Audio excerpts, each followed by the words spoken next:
hardware company named I.O. The former is a Google-backed startup you've never heard of, while the latter is Jony Ive's mysterious company that was acquired last week by OpenAI for a staggering $5 billion.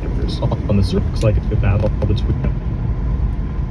But in reality, it's a proxy company that was named I is suing another hardware company named O. The former is a backed startup heard of, while it is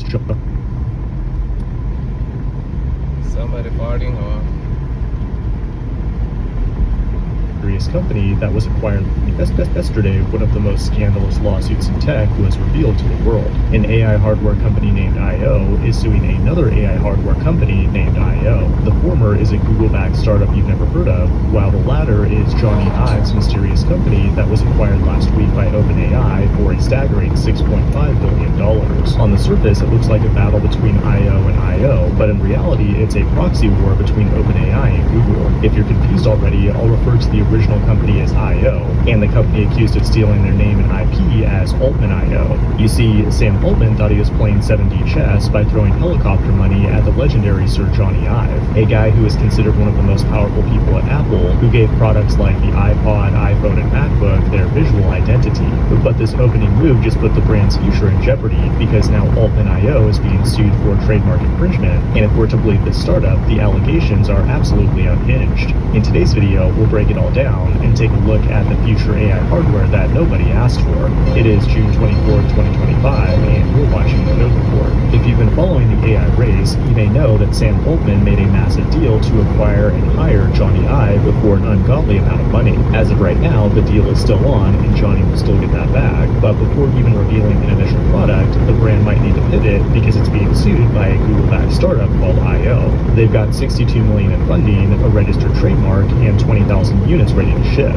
But what even is it? On the website, it's a, quote, revolutionary new computer that doesn't need a screen. You can run apps by simply speaking to it. Now, I don't mean to be a downer, but so far, it seems like people don't want devices like this. Rabbit and Humane Pen already tried similar concepts and failed miserably. Maybe this startup will get it right, but enter Sam Altman and Jony Ive, who just announced their collaboration to build mysterious voice-controlled AI devices. They also call their product I.O., and we don't know anything about it, but we can infer some additional details about it from the lawsuit, and this is where things get wild. In 2022, Sam Altman's investment fund met with I.O., who got their tech demos but said no thank you.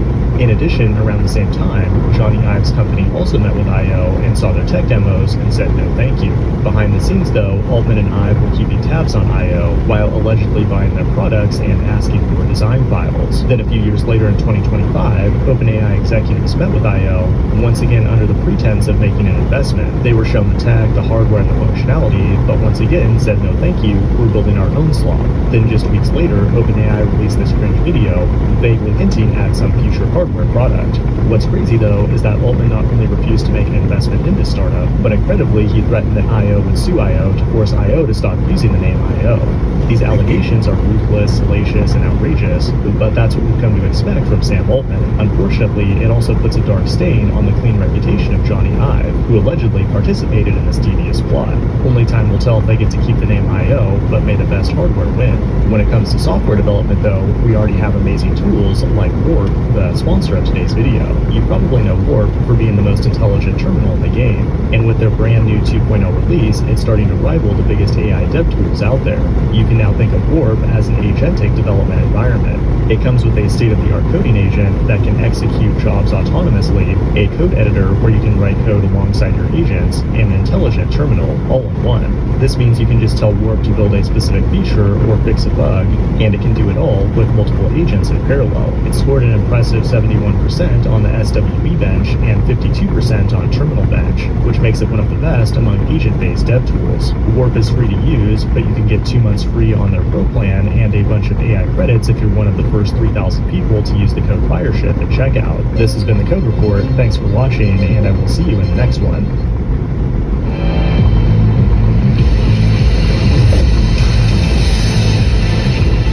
Pro Plan Sport. Strength and stamina out here. Start in here.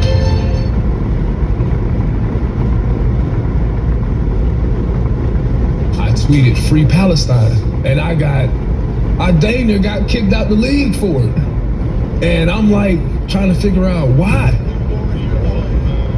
So I tweet Free Palestine. Less than 10 minutes after I tweet that, I get a call from the commissioner of the NBA. Stop it. Agents, people working with my foundation at the time, Texas, you gotta erase this tweet. You gotta take this down. You're gonna get it. I'm like, what did I do that was so bad? Can somebody explain to me? Yeah, can somebody explain, you know? I tweet. Wrong tweet, boy. Do better next time.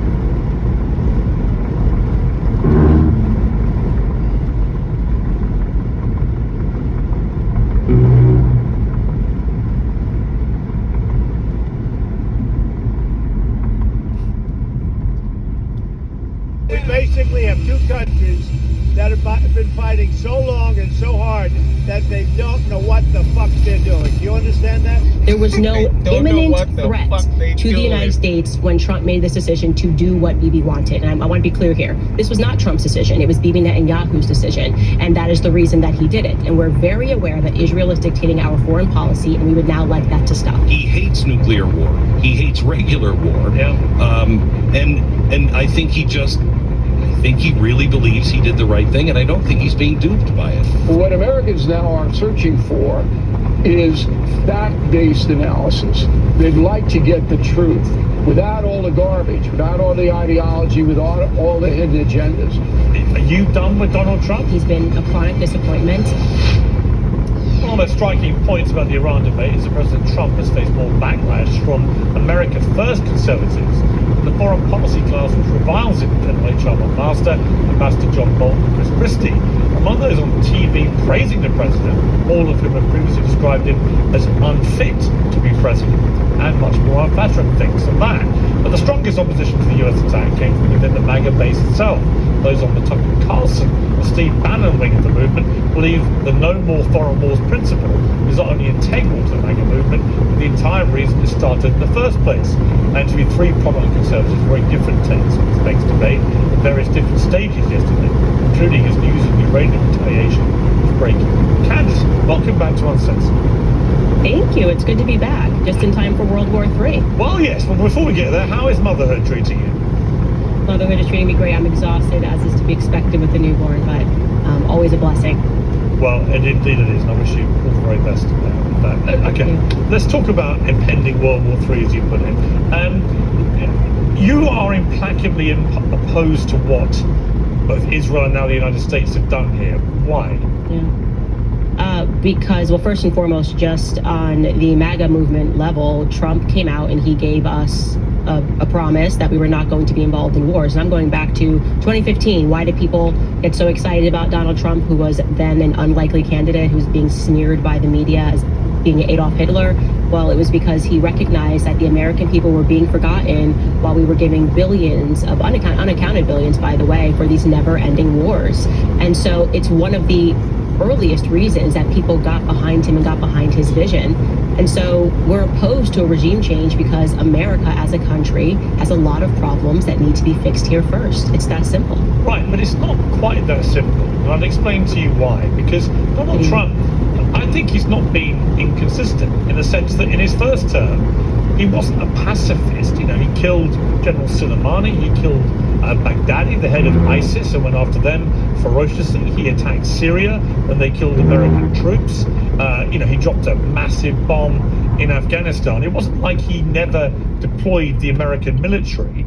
And again, here, what he would argue, and has been arguing, is he's not declared war on anybody. What he's done is very specifically target Iran's nuclear capability because of latest reports coming out which said they had taken the enrichment of their uranium stocks from 3.5% to 60%, and that therefore the leap to weaponization was moving at a pace it couldn't be tolerated. I gotta say, I kind of agree. Now, if he suddenly commits, troops on the ground, then that becomes a different thing altogether. But even when Trump talked about regime change, I think he meant from within, as we saw in Syria in December, where the people themselves rise up.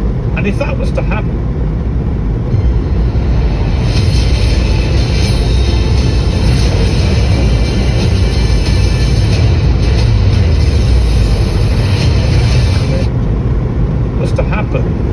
would that be a bad thing?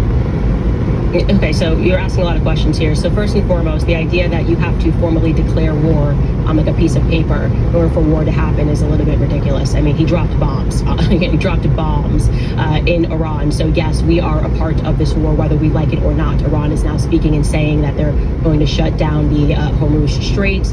There's going to be impact on oil. Why would they do that? Why would they do that when the main victim of doing that would be Iran? I mean, 50% of China, of the traffic of stuff through there is China, which is one of their allies. Don't care, not my business. The point that I'm making here is that to make the assumption that you can just drop bombs on a country and then say, well, you know what, we didn't formally declare war is patently ridiculous. I think that is just patently ridiculous. But what about when he killed General Soleimani, one of Iran's top military commanders? Sure, an assassination, a strike, and that, of course, came with some risk. It's a little bit different to be flying out B-6 bombers in the middle of the night and dropping bombs at the behest of Bibi Netanyahu, which brings me to the second point. The reason that America wants a regime change in Iran is because Bibi Netanyahu is demanding it, and that answers the question as to why there is this split in the MAGA movement. What we are seeing right now is the infiltration of Israel First people, the neocons, people who have always wanted never-ending wars, and the people who have recognized that following Israel's foreign policy initiatives has led to America being on the decline. And so that's where I stand. I am with the MAGA people who grew up, I call us like, Generation 9/11, who were told that America was going to be rendered safer, cleaner. All we had to do was agree to go to, well,